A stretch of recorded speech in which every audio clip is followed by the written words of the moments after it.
How to eliminate fear in just 5 seconds. Lahat tayo ay may takot. At minsan, nagiging dahilan to kung bakit hindi natin nagagawa yung mga bagay na gusto natin gawin. So ngayon, isi-share ko sa inyo kung ano yung ginagawa ko para ma-overcome yun. Kaya tara. Pero bago yan, ako nga pala si Ryan. So isang entrepreneur at may mga takot pa din. Kwento ko na lang din muna yung pagsisimula ko sa content. So, nag-start nga ako nung March this year lang. Nasa akin na lahat ng information paano simulan, pero nung gagawin ko na siya, sobrang tagal ko pinag-isipan. Umabot ata ako ng kalahating araw para gawin yung script alone. At doon din talaga ako nahihirapan. Kasi hirap din ako i-organize yung thoughts ko eh. Pero kahit magulo, tinuloy ko pa din para may gawa lang ako. So ayun, after ko magawa yung script, inedit ko na agad. And after that, eto na yung pinakamahirap, ang pag-upload. Inabot ata ako ng 2 to 3 hours sa pag-iisip pa lang kung i-upload ko ba siya o hindi. Grabe yung kaba at takot ang nararamdaman ko nung time na yun. Kasi napakamahiyain ko talagang tao sa totoo lang. At hindi din talaga ako sanay na magsalita. Dahil sa sobrang baba din ng confidence level ko.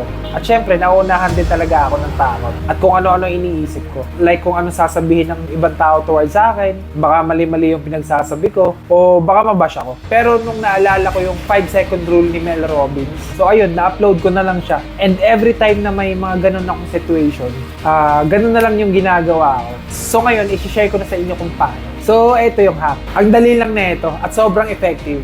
Ready ka na? So, kung alam mo na yung gusto mong gawin, countdown ka lang mula 5 or mula sa 5. 5, 4, 3, 2, 1, go. Gawin mo na agad. Gawin mo na agad yung bagay na gusto mong gawin. Parang rocket ship. Pagtapos ng countdown, boom, lipad agad. Ganun lang. Parang ewan lang, di ba?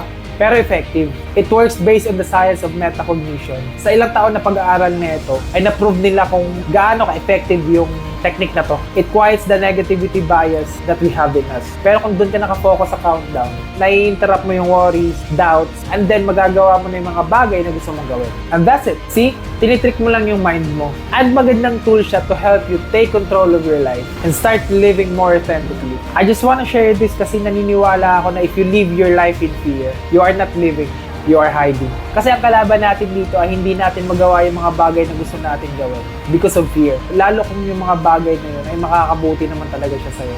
Kung hindi ko in-upload yung una kong video at nanatili sa takot, wala. Hindi sana ako nagsasalita ngayon dito at hindi ko ma-overcome yung fear na yun. Ngayon lagi ko iniisip na normal lang yung takot. So nasa sa akin na lang yun kung paano ko siya i-handle.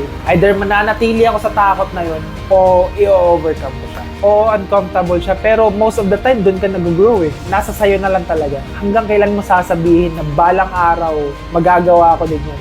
Hindi, just count down, tapos gawin mo na agad.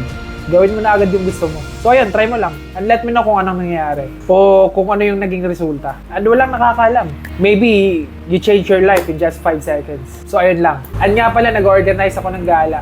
And monthly yun. So kung trip mo sumama, chat mo lang ako. So ulit, ito nga pala si Ryan at nagsasabing, keep on growing.